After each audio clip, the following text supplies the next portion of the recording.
Welcome to our daily study of Srimad Bhagavatam.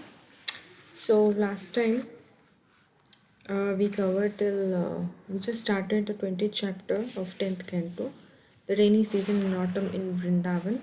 So we'll continue further. Chant the prayers. Om Agyanati Minandasya Gyananjana Shalakaya Chakshurunmilitam Yena Tasmai Shri Gurave Namaha Shri Chaitanya Manovishtam Sthapitam Yena Bhutale Swayam Rupakadamayam Tadati Swapadantikam Vandeham Shri Guru Shyatapadakamalam Shri Gurun Vaishnavansh Shri Rupam Sagajatam Sahagana Raghunathan Tam Sajevam Sadvaitam Savadutam Parijana Sahitam Krishna Chaitanya Devam Shri Radha Krishna Padan Sahagana Lalita Shri Vishakhanvitamscha He Krishna Karuna Sindhu Dinabandhu Jagatpate Gopesha Gopika Kanta Radha Kanta Namastute Tapta Kanchana Gaurangi Radhe Vrindavaneshwari Vishabhanu Devi Pranamami Hari Priye Vanchakalpataruvyascha Kripa Sindhuve Vacha Patitanam Pavanebhyo Vaishnavebhyo Namo Namaha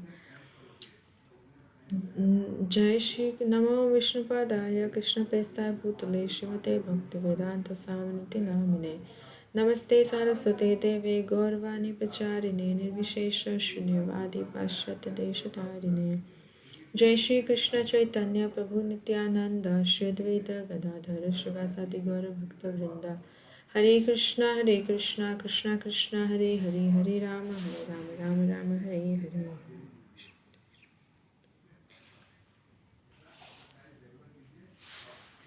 Hare Krishna. So, today, from today onwards, we will just see the verses, translation, and we'll discuss one particular verse in detail. Instead of just going through, reading through, we'll discuss one particular verse in detail. So, we did the first verse last time. Today we'll see second verse onwards. So 10th canto, 20th chapter, the rainy season in autumn in Vrindavan. And we are in second verse. So I'll just read the translations. The elder cowherd men and ladies were amazed to hear this account, and they concluded that Krishna and Balaram must be exalted demigods who had appeared in Vrindavan. So amazed about hearing what? The killing of Pralambasura by Balaram. Then the rainy season began, giving life and sustenance to all living beings. The sky began to rumble with thunder and lightning flashed on the horizon. The sky was then covered by dense blue clouds accompanied by lightning and thunder. Thus the sky and its natural illumination were covered in the same way that the spirit soul is covered by the three modes of material nature. Next, with its rays, the sun had for 8 months drunk up the earth's wealth in the form of water. Now that the proper time had arrived, the sun began releasing this accumulated wealth. Flashing with lightning, great clouds were shaken and swept about by fierce winds, just like merciful persons. The clouds gave their lives for the pleasure of this world. Next shloka. The earth had been emaciated by the summer heat, but she became fully nourished again when moistened by the god of rain. Thus the earth was like a person whose body has been emaciated by austerities undergone for a material purpose, but who again becomes fully nourished when he achieves the fruit of those austerities. Next, in the evening twilight during the rainy season, the darkness allowed the glowworms, but not the stars, to shine forth. Just as in the age of Kali, the predominance of sinful activities allows atheistic doctrines to shadow the true knowledge of the Vedas. The frogs, who had all along been lying silent, suddenly began croaking when they heard the rumbling of the rain clouds. In the same way that Brahmana students who perform their morning duties in silence begin reciting their lessons when called by their teacher. With the advent of the rainy season, the insignificant streams which had become dry began to swell and then strayed from their proper courses, like the body, property, and money of a man controlled by the urges of his senses. The newly grown grass made the earth emerald green. The Indragopa insects added to reddish hue, and white mushrooms added further color and circles of shade. Thus, the earth appeared like a person who has suddenly become rich.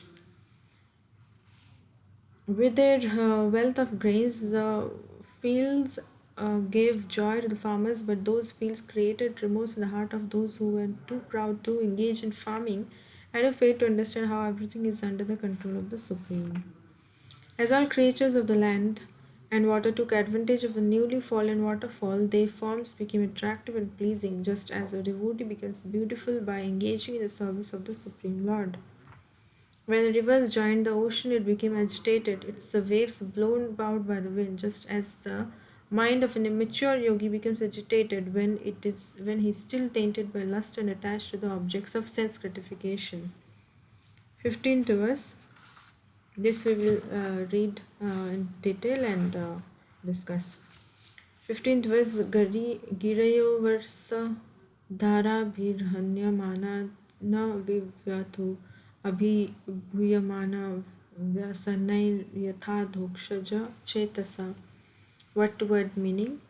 Giraya, the mountains, Varsha Dharabhi, by the rain bearing clouds, Hanyamana, being struck now, Vivyatu, did not shake, Abhibhuyamana, being attacked, Vasanai, by dangers, Yatha, as Adoksaja Chetasa, those whose minds are absorbed in the Supreme Lord. Translation by the humble servants of Srila Prabhupada. Just as devotees whose minds are absorbed in the personality of Godhead remain peaceful even when attacked by all sorts of dangers, the mountains in the rainy season were not at all disturbed by the repeated striking of the rain bearing clouds. Purport. When splashed by torrents of rain, the mountains are not shaken. Rather, they are cleansed of dirt and become resplendent and beautiful. Similarly, an advanced devotee of the Supreme Lord is not shaken when his devotional program by disturbing conditions shaken from his devotional program by disturbing conditions which instead cleans his heart of the dust of attachment to this world. Thus, the devotee becomes beautiful and resplendent by tolerating difficult conditions. In fact, a devotee accepts all reverses in life as the mercy of Lord Krishna, realizing that all suffering is due to the sufferer's own previous misdeeds. Hare Krishna. Okay, so this is very nice verse. So we will just discuss this 15th verse because in the previous verses we see that there's description given of this autumn rainy season, and there is a kind of metaphor also used in different places. So specifically for this verse, if we see in the translation, it's mentioned just as devotees whose minds are absorbed in the personality of God remain peaceful even when attacked by all sorts of dangers. So, devotees who are fixed in Krishna consciousness, those who are pure devotees, absorbed in Krishna consciousness, they even if there is danger, they are not, they cannot be deviated from their, from their Krishna consciousness. Just as we see in the case of great personalities like Haridas Thakur, who was beaten in 21 marketplaces, but he did not give up the chanting of the holy name. Similarly, in case of the Pandavas also, right from their childhood, they were given so much of, they went through so much difficulties in their childhood itself. They were tried to kill. No, Bhima was tried to give. He was given poison. Then they were put in the house of. They set fire. The in the house of Lack, and then Draupadi was insulted, and so many other ways they were given trouble. But they were always fixed in their Krishna consciousness. They were always um, like absorbed in Krishna. They were always taking shelter of the Lord, and that's how we see that even in the beginning of the Bhagavad Gita, we see Arjuna is so confused and all, but once he takes shelter of the Lord, at the end of the Bhagavad Gita, um, he comes out victorious, like he is able to overcome all those disturbances of his mind. So similarly, when we are fixed in our Krishna consciousness, we are not disturbed by external circumstances. The mountains, it is in the same way like the mountains. In the rainy season, the water keeps on falling in a heavy rain. When there is heavy rain, it falls on the mountains, but they are not disturbed by this. Instead, the mountain becomes um, cleared. All the dirt and everything is cleared from the surface of the mountain. Similarly, a devotee, a fixed up devotee, takes all the disturbing situations as special mercy of the Lord in order to cleanse his own heart of all misgivings. So he takes it like as it is mentioned. Similarly, an advanced devotee of the Supreme Lord is not shaken from his devotional service by disturbing conditions, which instead, so he takes it in a way that it is actually for cleansing the dust accumulated in my heart. What is that dust? Lust, anger, greed, madness, illusion. Beginning with that lust or attachment, material things to the material things. And once all this cleansing is done, after the cleansing process, what happens? The just like the diamond, you get that you get the diamond, and then it has to go through a rigorous process, and after that, it is very shining and very beautiful. It can be used in the jewelries. In the same way, after the dust is cleansed from the surface of the heart, like from the um, mm, I mean, a living entity is free from this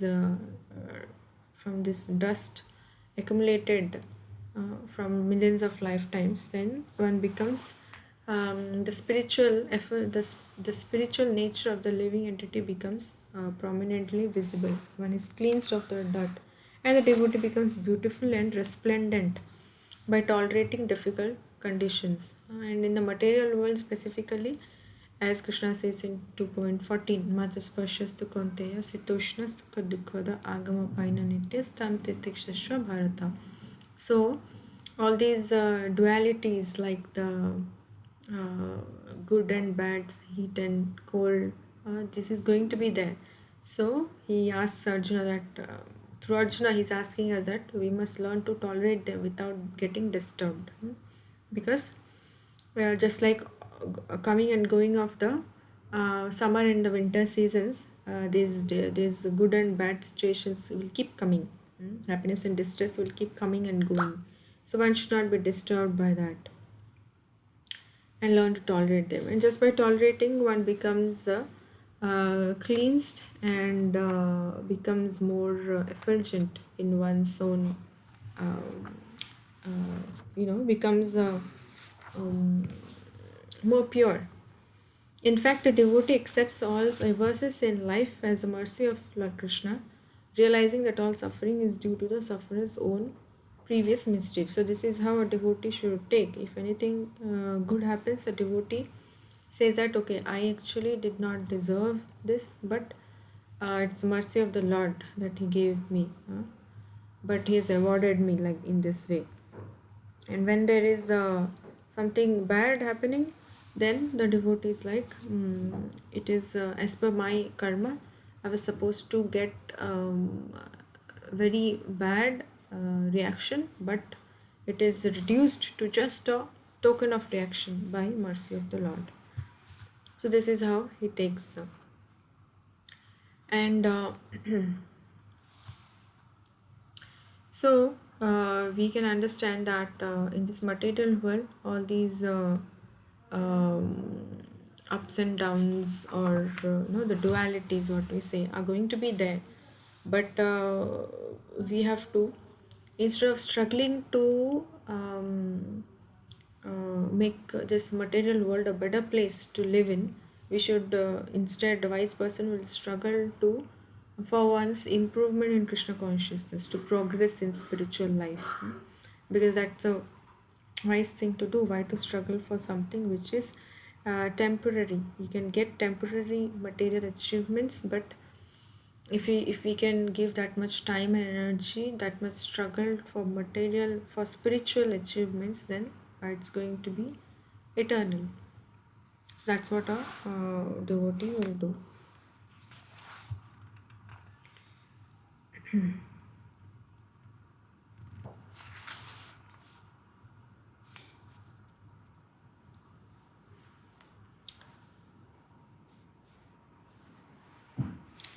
And one may ask, so we saw that the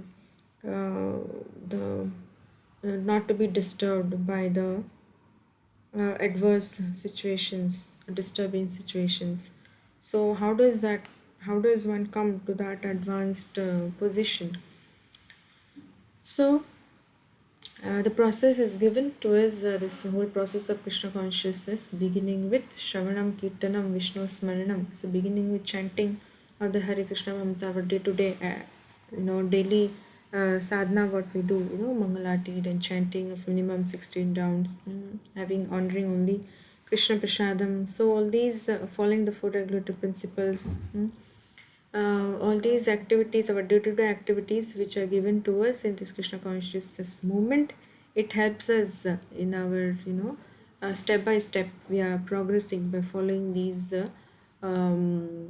principles strictly. We are following step by step, closer and closer to Krishna. So this is how we can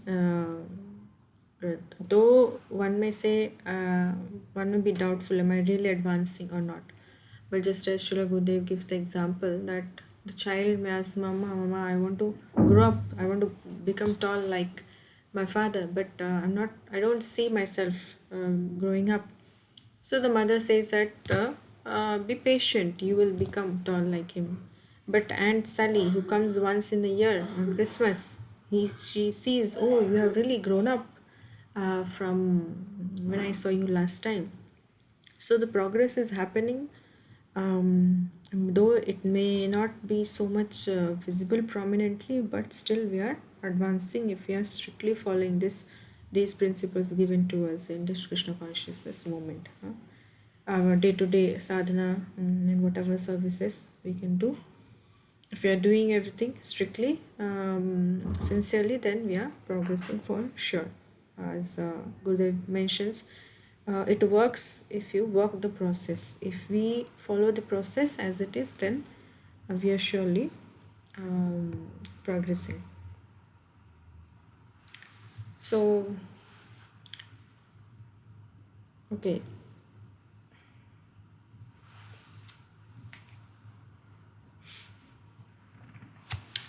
And also,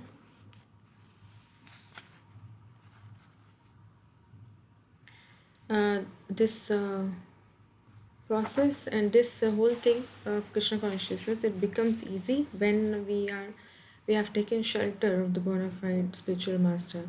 In fact, if we are serious in our spiritual life, what is the first step one has to do? Tad Vijnanatan Saguru Nivabhigachet. So one must approach a bona fide spiritual master and learn from him. One must, there is no option. If we really want progress in spiritual life, we have to approach the bona fide spiritual master. That is a must. Tadvidi another one, Tadvidi pranipatena pariprashnena sevaya upadakshantiti jnanam jnanas tattva darshana. So that is how it is.